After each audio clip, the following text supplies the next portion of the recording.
All right, Jamie Van Cuyk, thank you so much for being on the Brick and Mortar Visibility Podcast. How are you? Thank you so much for having me today. I am doing great. Wonderful. So you got to tell everybody where you're from because you are not local. I am not. I am actually located in St. Petersburg, Florida. So while it is a chilly winter day right now for us, it is still 57 degrees out. So way different than what you were saying that you're experiencing up north, Melissa. Oh, that's too funny because you are wearing a sweater. So that's I just am wearing a sweater, the heat's on. Didn't want to get out of bed this morning. wonderful. So we are going to talk all about building, growing, um, team, all things team today, and some unique things that we as brick and mortar businesses have to deal with growing a team and building a team and hiring a team and firing a team and all that fun stuff. Before we dive in though, Jamie, can you tell us a little bit about your story and how you got to where you are? Yeah, so it's kind of an interesting story. So I'll give you the really short Cliff Notes version of it. I came from corporate leadership. I worked for an international marketing company in the operations leadership department. Loved my job, but always wanted to run my own business. So the opportunity came where it was like, all right, all the cards are falling in place. And my husband and I started the software development company we had always talked about starting. He was Wow. still working as 9 to 5. I went full on into it. 6 months later, I'm just like, oh my gosh, I'm miserable. I can't do this anymore. Like, I love technology. I absolutely hate being on this side of the technology and being in these conversations and everything. Not for me. So we made the decision to close that business. But I was just like, you know what? I don't want to go back to corporate yet because seeing this idea didn't work out. I feared that if I went back to corporate, I would never get up the nerve to leave again, that I would always Yeah. have that, it didn't work last time, it's not going to work this time. So I was like, I need a little bit to kind of figure out something else. And during that time, I did a little bit of consulting with the company that I had left, realized I loved consulting. I said, okay, well, I'm going to consult. I'm going to consult for corporate clients because corporate world is what I know, but what should I actually pitch? What should my packages be? What type of consultant am I? So I started going to chamber events, hoping to speak with corporate people and everything, also build my network in the corporate space, learn about their pain points, and then kind of connect it to, okay, I can do that. No, I can't do that. All right, this is my Mhm. niche. This is what I can help with based on what people needed.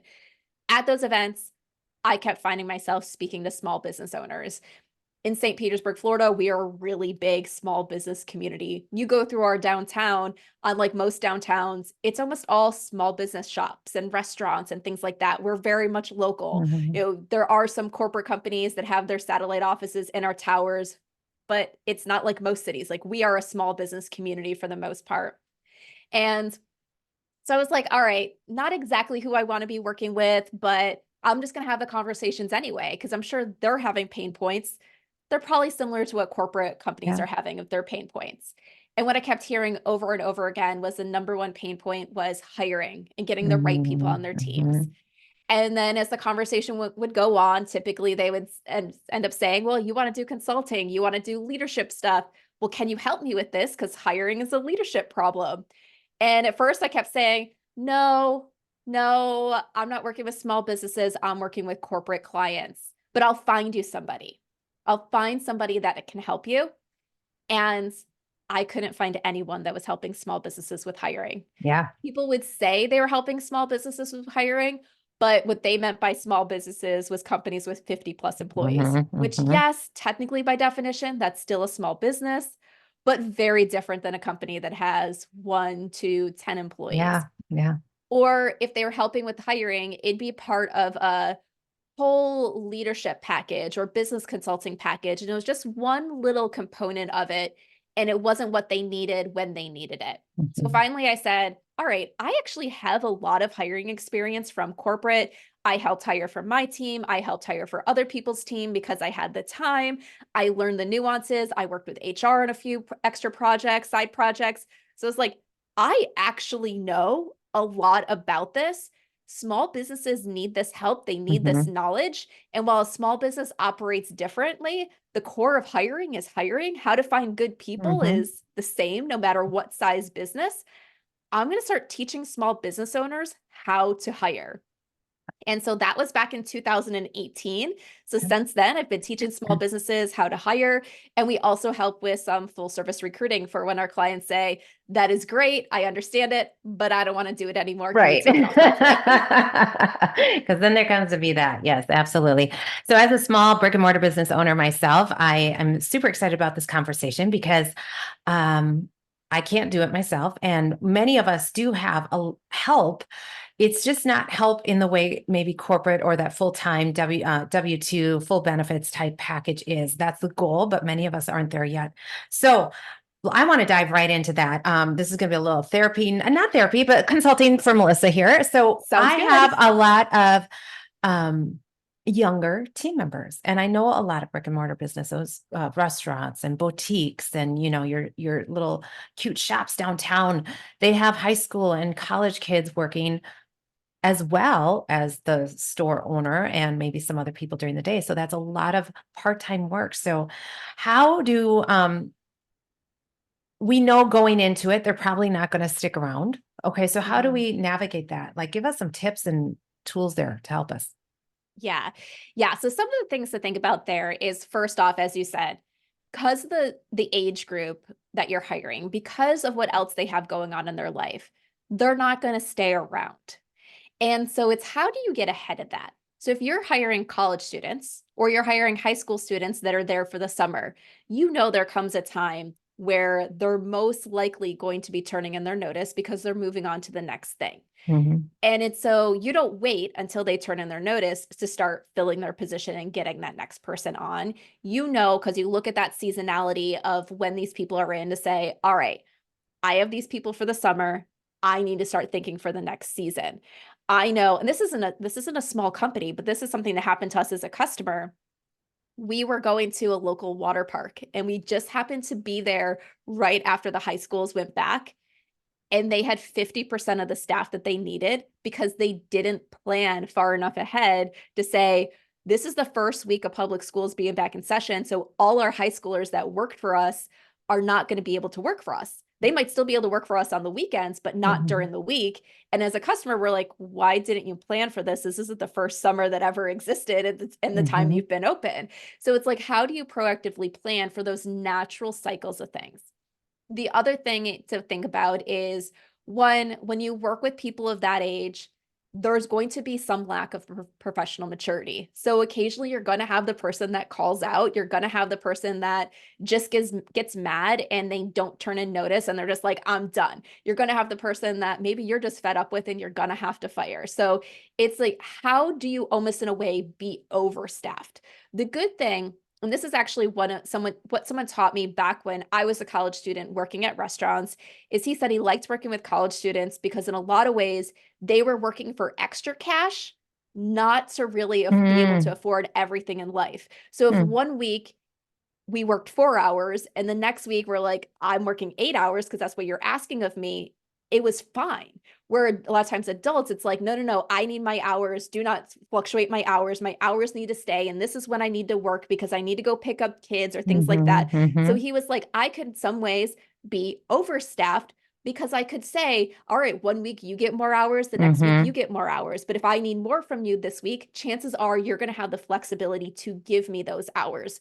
So it's almost how can you be overstaffed and then use that overstaffedness to fill in the puzzle and fill in the gaps that you need? Because a lot of times that younger workforce can do it, especially at times on weekends, in evenings, over the Mhm. summer, and things where it's like if you're during the day, weekday staff are tend to be people that want that more Mhm. concrete hours. Mhm.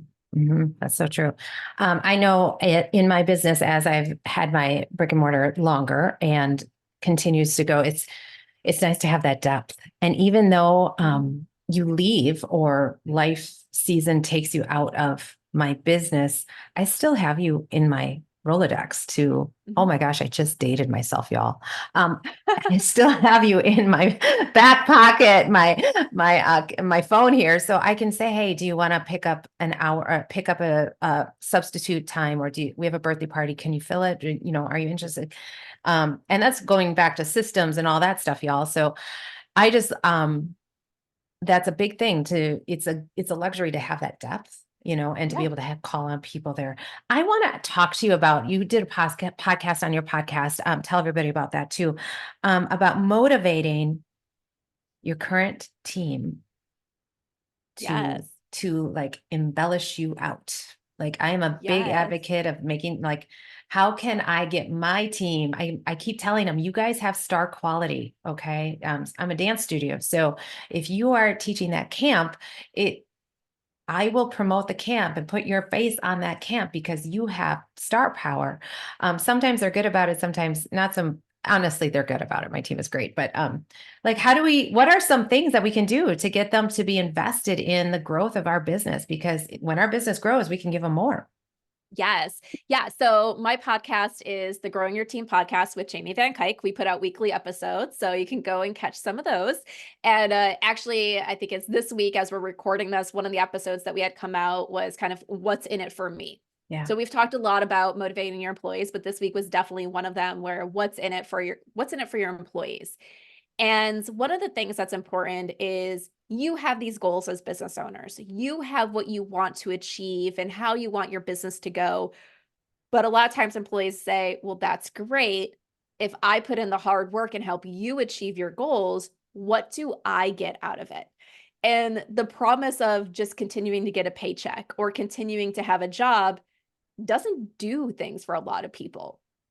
Yeah, sometimes there's people out there that are motivated by stability, but that's not a lot of people. So it's a lot of people, it's like, what do I get? And so one of the things you want to do when it comes to motivating your staff is really understand your staff as individuals.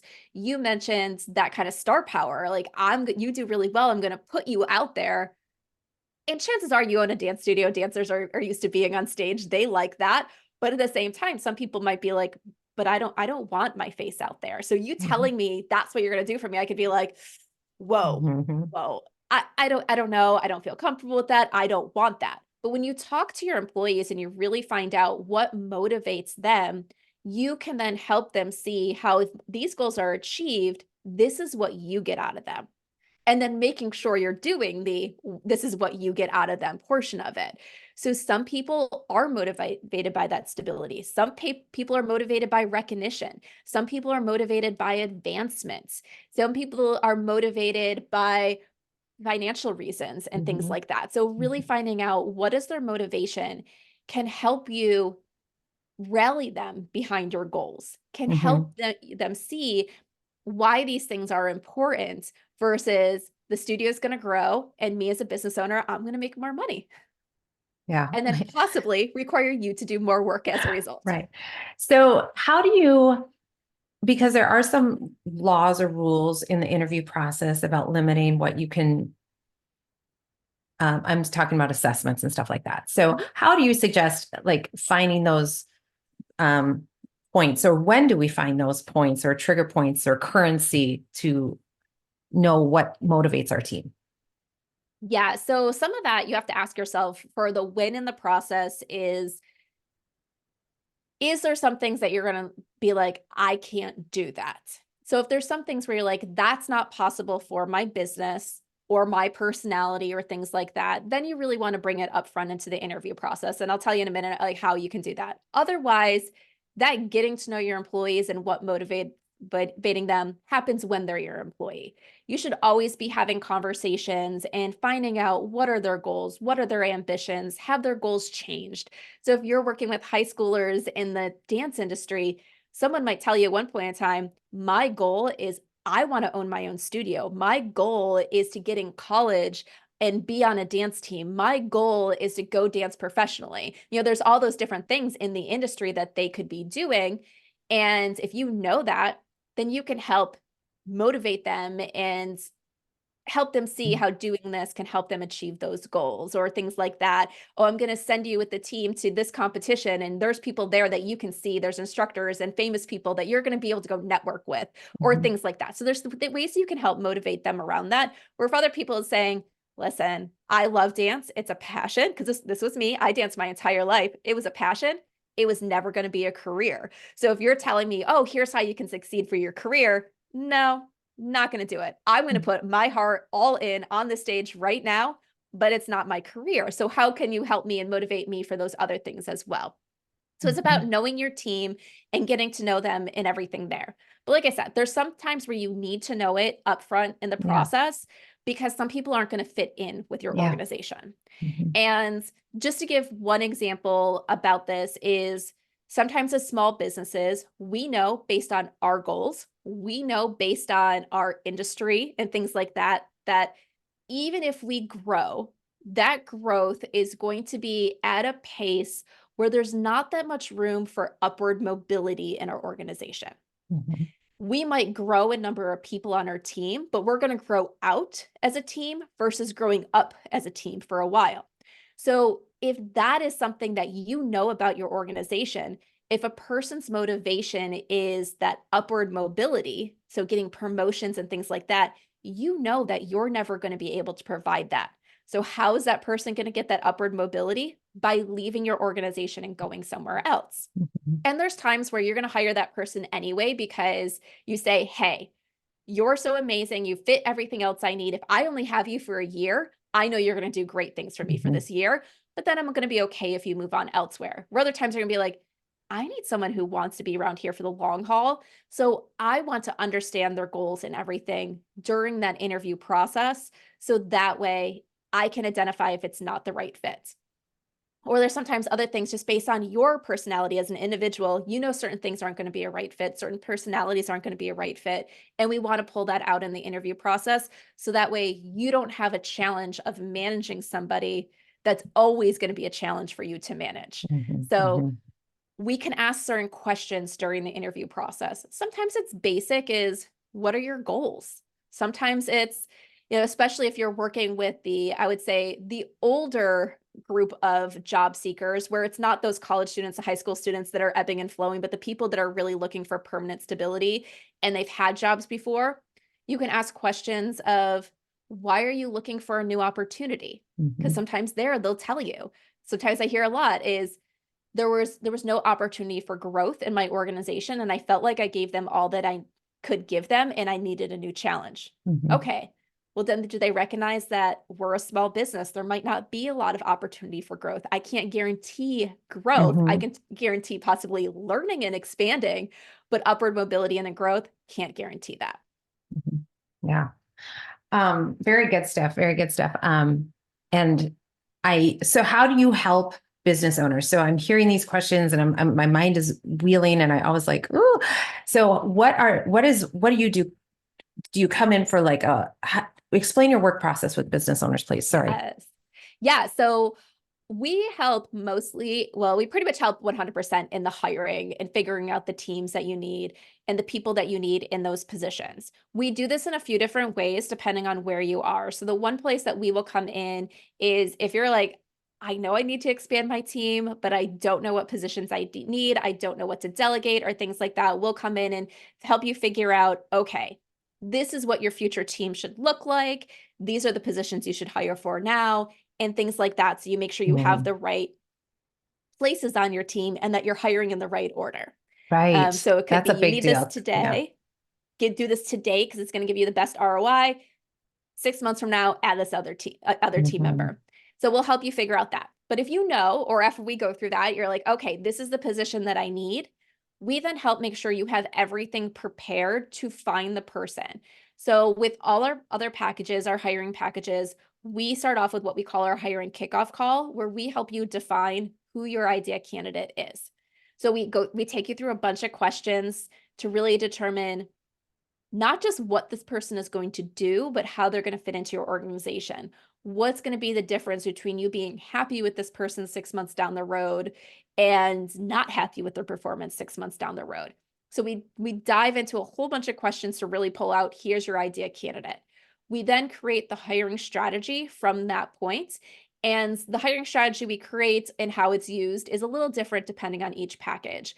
We do one where we create that hiring strategy. The core of the hiring strategy is a job post that's written to speak directly to your idea candidate and the interview questions that you will use during your interview process. So with our one package, we write all that for you. You then go and take it and execute it 100% on your own and find your idea team member.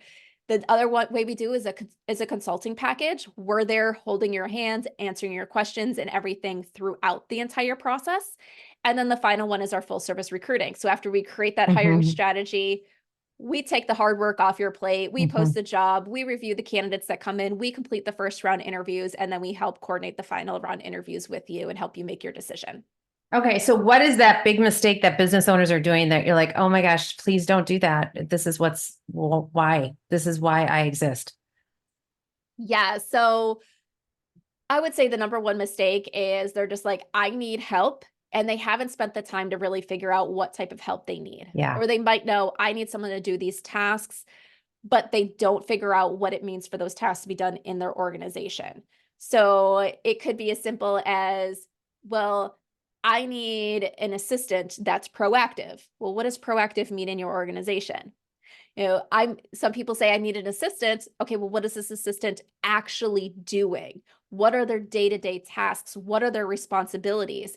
How are you going to measure if that person's doing their job or not? Because a lot of people will start a lot of times with assistants or things like that.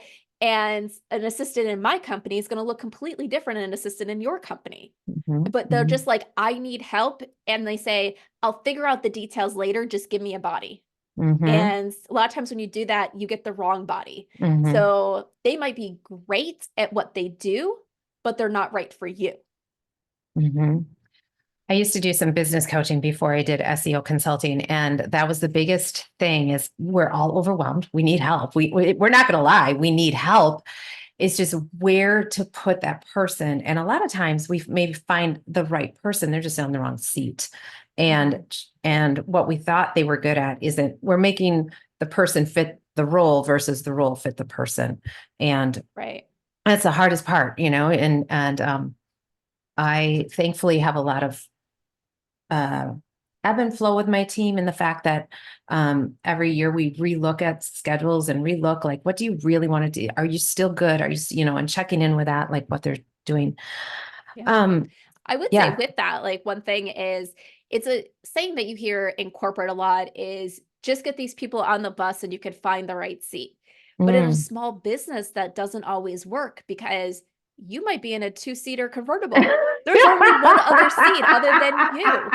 Like, That's a great analogy. That is so true. That is so yeah. true. So you, as much as you like, this person's amazing, I would love to have them on my team. Yeah. Like sometimes it just doesn't work. Like there's no possibility that they're ever going to fit, but they're still amazing. But let them Yeah. be amazing in a role that is right for them Yes. instead of trying to cram them into your business where neither one of you is going to be happy in the long run. Yeah. Can we just talk a little bit about that second location? You have a team, things are thriving, things are great, and now you want to open a second location and duplicate that. How does that happen? How do you help us with team there? Yes. Yeah. So this is a question that I get a lot because your business is going great. It's growing. But typically at this point in time, people are still really involved day to day in that first location. Even if there's some days a week they can step away, probably still 80% of the time they're there. And they feel like they need to be there at least 80% of the time in Mm, order for things to function. So then you're sitting there saying, how can I be in two places at once? And the simple answer is you can't. I've seen people open two locations and then run one of their locations some days of the week and the other location another day of the week. And it's like, yeah, well, you're serving another market, but you're also stopping all this, like part of the services you were giving your previous market. So that mm, really doesn't work in growth. Like, yeah, you're serving two markets, but your revenue is probably staying roughly the same. And now you have additional expenses because you're in two locations. So when you go to open a second location, you want both business locations to be able to thrive at the same time without you having to be there. mhm, And so it really comes down to hiring someone to run one of your locations, to be that manager in charge. They're not the CEO of that location. That's still you. You're still the business owner, but they are the person in charge. They are your second in command for that location. And it doesn't mean you never show up to that location, but it means that if there's problems, they have the authority to handle those problems and they know when problems need to be escalated to you. They are able to do the internal operations for that location up until the safeguards and stuff that you put in place. And the best way to prepare for that is to hire that person before you move on to that other location. Mm-hmm. So that way you can train them. Mm-hmm. You can slowly get yourself out of there to then even be able to go have the meetings and start scouting for those second place, to be hiring Mm-hmm. for that other team. Because as you go to open that second location, it's going to take a lot of your time. So if you Mm-hmm. already have someone running and being that manager of your current place, you're then able to do that. And sometimes I've seen businesses where they flop it. They hire that person, train them in the one location, and then move them to the second location, and that business owner stays in charge of the original location. Mm-hmm. So it's really getting that second in command to help you, to support you. It doesn't mean you step away completely. Mm-hmm. You are still overseeing it, but you're overseeing it at a higher level. You're overseeing it at that place where you're kind of looking at the data, or you're getting that upward feedback versus having to be hands-on. Mm-hmm. And I can't help but think the investment quality, or I'm saying this wrong, but the person that you're molding and building and mentoring into that second location, now they have some invested interest in it because they've seen it grow and build and get Yeah. there, versus just hiring somebody cold to come in and do that and teach them the Yeah. ropes. So I like that better. I like when we can show people the process and the journey, and show them a little bit of the sweat and tears and all the stuff that goes into it. They do appreciate it. I just think of my team, my amazing team that's been with me, and they've seen it grow literally from my house to the commercial space. So it's really fun to Yep. see that, and Yeah. they're loyal. And it's like one of those things that you have to think about is, even if you're not ready to open that location yet financially, you want to, you can still start preparing for it. Because what happens if all of a sudden you're sick and you can't go in for a week? Mhm. Or a family member gets injured and you have to shift your focus to take care of that person? How do the lights stay on? What are the processes and procedures of who's in charge of making decisions, and what decisions are they allowed to make if all of a sudden you're not available? Mhm. Mhm. So, if we think about these last few years with COVID, there were times where all of a sudden some people had to be out of the office unexpectedly for a week or 2 weeks. Or I know for me personally, there was some family issues that went on this last year where I had to make the decision of, okay, my family needs me. I can't be in my business these days. And when you're set up and you're prepared ahead of time, the ship keeps going without you. And it doesn't Mhm. mean it runs forever without you, but it can survive based on the safeguards that you put in place, based on the authority that you are ready to delegate, even temporarily when it's needed. And when you start doing that and you start trusting your team more, you're then more comfortable when it comes to having to hire or promote someone to be this manager. So that way you can completely be in that second location. Mhm. Trust. Love it. Love it. Love it. Awesome. This is very good, Jamie. Thank you. This was helpful. I love the just talking through the younger team, navigating that younger team and being prepared for it in the depth that we have. Thank you so much. So how can people, you mentioned the podcast, but please shout that out again, and where people can best find you. Yeah, so the podcast, once again, it's the Growing Your Team podcast with Jamie Van Cuyk, and it's available on all major podcasting platforms or over at growingyourteam.com. The best ways to get in touch with me, I'll give you the top two, is you can follow me on Instagram at Growing Your Team, or head on over to growingyourteam.com. And like I said, you can access the podcast there, see our other free resources. We do have a product shop for the do-it-yourselfers, and you can see about all the services that we offer. Awesome. This is really helpful. As brick and mortar business owners, that it's one thing to get your product and service out there. It's another thing to have that store open and thriving, and you not be in there physically. And we need team to do that. So Yes. I hope this was helpful. And if you are in need of Jamie's resources, please reach out to her. I'm sure she will be thrilled to help guide you and navigate you into the best possible decision for you. So thank you. Awesome. Thank you so much, Jamie, for your time. Yes. Thank you, Melissa. All right, everybody. We will see you here, same time, same place next week. Peace. Bye-bye.